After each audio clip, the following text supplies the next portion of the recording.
வணக்கம். இன்னைக்கு நம்ம பார்க்க போகிற சமையல் என்னன்னு பார்த்தீங்கன்னா, உடல் எடை குறைக்கவும் சுகர் லெவல் கண்ட்ரோல் பண்ணுற மாதிரியான ஒரு அருமையான குதிரைவாலி கிச்சடி எப்படி செய்யலாங்கிறத பார்க்கலாம். துவரம்பருப்பு, பாசிப்பருப்பெல்லாம் போட்டு சூப்பராக இருக்கும் இந்த கிச்சடி சாப்பிட்றதுக்கு. ரெகுலராக அதை எடுத்துகிட்டு வந்தீங்கன்னா சுகர் லெவல் நல்லாவே கண்ட்ரோலுக்கு வரும். இந்த மாதிரி சிறுதானியங்களை சாப்பிட்டிங்கன்னா உங்களுக்கு உடம்புக்கு ரொம்ப நல்லது, நல்ல ஃபில்லிங்காக இருக்கும். ஸோ வாங்க இதை எப்படி செய்யலாங்கிறத பார்க்கலாம். எடுத்துக்கலாம். இப்போ தேவையான அளவுக்கு எண்ணெய் சேர்த்துக்கலாம். இப்போ இதில் வாசனைக்காக நெய் சேர்த்துக்கலாம்.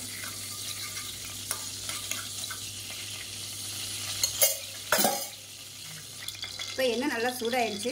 1 டீஸ்பூன் போல் கடுகு, 1 டீஸ்பூன் உளுந்து, 1 டீஸ்பூன் சீரகம் சேர்த்துக்கலாம். அதோட கொஞ்சமாக வெந்தயம் சேர்த்துக்கோங்க, நல்லாயிருக்கும். ஏன்னா பருப்பு ஐட்டம் சேர்க்குறனால வெந்தயம் சேர்த்தோம்னா நல்லா வாசனையாக இருக்கும்.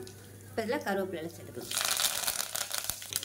இப்போ இதில் ஒரு 3 சின்ன வெங்காயமும் கொஞ்சமாக ஒரு கைப்பிடி அளவுக்கு பெரிய வெங்காயம் நீளமாக கட் பண்ணதை எடுத்துக்கலாம். இப்போ பாருங்கள், வெங்காயம் ஓரளவுக்கு வதங்கிடுச்சு. இப்போ மீடியம் சைஸாக ஒரு தக்காளி சேர்த்துக்கலாம். நல்லா குட்டி தக்காளியாக ஒன்று எடுத்துக்கோங்க. இப்போ உப்பு சேர்த்துக்கலாம். இப்போ தக்காளி நல்லா மசிய ஆரம்பிச்சிருச்சு. இதில் நல்லா ஒரு 2 டீஸ்பூன் அளவுக்கு இஞ்சி பூண்டு பேஸ்ட்டு சேர்த்துக்கலாம். பொடியாக கட் பண்ணி சேர்க்குறனாலும் சேர்த்துக்கலாம். எனக்கு வாயில் கடிபடுறது பிடிக்காதுங்கிறதுனால நான் அரைச்சிட்டேன். இப்போ இதையும் சேர்த்து நல்லா பச்சை வாசனை போக வதக்கி விட்டுக்கலாம். இப்போ இதில் 1 டீஸ்பூன் போல் மிளகாத்தூள் சேர்த்துக்கலாம். இப்போ இதில் 1/4 டீஸ்பூன் போல் மஞ்சள்தூள் சேர்த்துக்கலாம். அதே மாதிரி 1/4 டீஸ்பூன் போல் குழம்புத்தூள் கொஞ்சமாக சேர்த்துக்கோங்க. இது ஃப்ளேவருக்காக மட்டும்தான். இல்லைன்னா வெறும் மிளகாத்தூள் மட்டும் கூட நீங்கள் சேர்த்துக்கலாம்.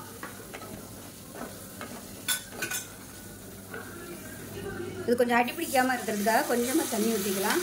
இது எல்லாமே நல்லா வதங்கி எண்ணெய் பிரிஞ்சு வரணும். அடுப்பு மீடியத்தில் வச்சுக்கோங்க. இப்போ நல்லா வதக்கட்டும். இப்போ இதில் பார்த்தீங்கன்னா சின்ன டம்ளரில் 1/2 டம்ளருக்கு குதிரைவாலி அரிசி, 1/4 டம்ளருக்கு துவரம்பருப்பு, அதே 1/4 டம்ளருக்கு பாசிப்பருப்பு எல்லாத்தையும் நல்லா கழுவிட்டு நல்லா ஒரு 1 மணி நேரம் ஊற வச்சுருக்கேன். மொத்தம் பார்த்திங்கன்னா 1 கப் வருது.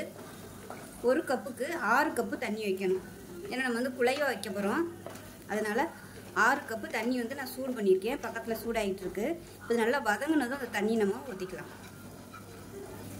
இப்போ பார்த்தீங்கன்னா நல்லா வதங்கிருச்சு. நல்லா ஓரம்லாம் எண்ணெய் பிரிய ஆரம்பிச்சிருச்சு. இந்த ஸ்டேஜில் தண்ணியை சேர்த்துக்கலாம். 1 கப்புக்கு 6 கப்பு தண்ணி வச்சுருக்கேன். தண்ணி நல்லா சூடாயிருச்சு. இதை நல்லா கலந்து விட்டுக்கலாம். சுகர் பேஷண்ட்டாக இருக்கிறவங்களுக்கு இந்த சாம்பார் சாதம் இல்லை இது கிச்சடி எப்படி வேணாலும் வச்சுக்கலாம். இது சாப்பிட்டிங்கன்னா நல்ல டேஸ்ட்டாகவும் இருக்கும். அதே சமயம் நல்ல ஒரு ஃபில்லிங்காகவும் இருக்கும். சுகர் லெவலும் ஏறாது. ஏன்னா இது எல்லாமே பார்த்திங்கன்னா லோ கிளைசமிக் தான். ஃபுல் ப்ரோட்டீன் இருக்குது. பருப்பு சேர்த்துருக்கோம். வெறும் சிறுதானியம் மட்டுமே நம்ம சாப்பிட்டோம்னா ஒரு சிலருக்கு அந்த டேஸ்ட் பிடிக்காது.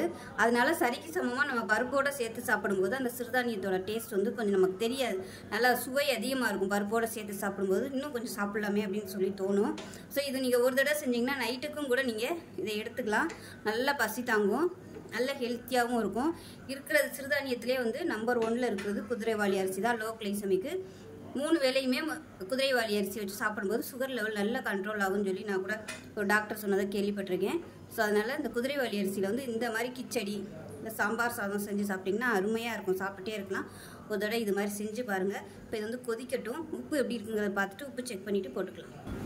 உப்பு கொஞ்சம் கம்மியாக இருக்குது. உப்பு சேர்த்துக்கலாம். பெருங்காயத்தூள் கொஞ்சம் சேர்த்துக்கலாம். நான் பெருங்காயத்தூள் போட மறந்துட்டேன். சேர்த்திங்கன்னா நல்லாயிருக்கும். சேர்த்துட்டு கலந்து விட்டுக்கலாம். பொதுவாக சிறுதானியங்கள் எல்லாமே குறைஞ்சது ஒரு 8 மணி நேரமாவது ஊற வைக்கணும்னு சொல்லுவாங்க. உங்களுக்கு டைம் இருந்துச்சுன்னா நீங்கள் முதல் நாள் நைட்டே கூட ஊற வச்சுருங்க. அதாவது மத்தியானம் பண்ண போகிறீங்கன்னா கூட நீங்கள் காலையில் எந்திரிச்சதும் ஒரு 6 மணியை போல் ஊற வச்சிட்டிங்கன்னா சமைக்கிறதுக்கு கரெக்டாக இருக்கும். நான் டைம் இல்லாதனால இன்றைக்கி ஒரு 2 மணி நேரம் தான் ஊற வச்சுருக்கிறேன். அதனால் நீங்கள் பண்ணும்போது நல்லா ஒரு 8 மணி நேரமாவது ஊற வச்சுக்கோங்க. நான் இன்றைக்கி குதிரைவாலி அரிசி எடுத்திருக்கேன்.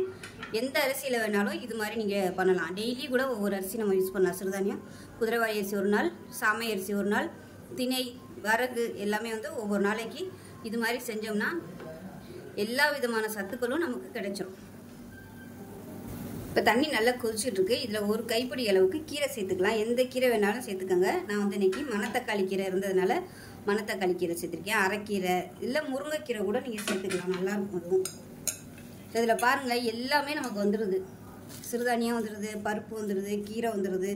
இதோட ஒரு சைடிஷ் ஒரு முட்டை வச்சிங்கன்னா சூப்பரான ஒரு சாப்பாடு. டயபெட்டிக்காக இருக்கிறவங்களுக்கு ரெகுலராக நீங்கள் இது வந்து எடுத்துகிட்டு வரலாம், நல்லாயிருக்கும்.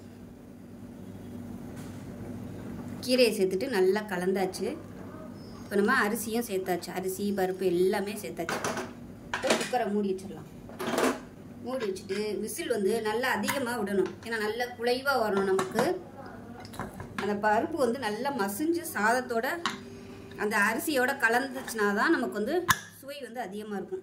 பருப்பு வந்து முழுசாக இருந்துச்சுன்னா அந்தளவுக்கு டேஸ்ட் இருக்காது. அதனால் விசில் வந்து எவ்வளோக்கு வைக்க முடியுமோ நல்லா வச்சுருங்க. நான் வந்து ஒரு 6 விசில் வைக்கிறேன். 6 விசில் வச்சுட்டு ஸ்டீம் போனதுக்கப்புறம் பார்க்கலாம்.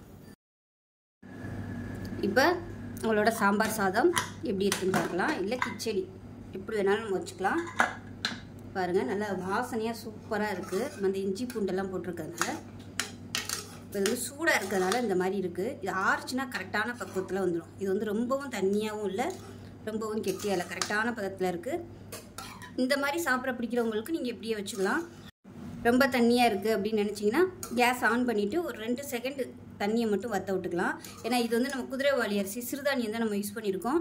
நேரம் ஆக ஆக அது வந்து இருக்கிற தண்ணியெல்லாம் நல்லா அப்படியே இழுக்க ஆரம்பிச்சிடும். அதனால் இந்த பக்குவமே கரெக்டான பக்குவமாக இருக்கும். எனக்கு வந்து இந்த மாதிரி சாப்பிட ரொம்ப பிடிக்கும். அதனால் நான் வந்து இப்படியே வச்சுக்கிறேன். அவ்வளோதான். இது வந்து தாளிக்கணும் வைக்கணும்லாம் அவசியம் இல்லை. சூப்பராக ரெடி ஆயிடுச்சு. சுகர் பேஷண்ட்டாக இருக்கிறவங்க கண்டிப்பாக இந்த மெத்தடில் நீங்கள் செஞ்சு சாப்பிடுங்க.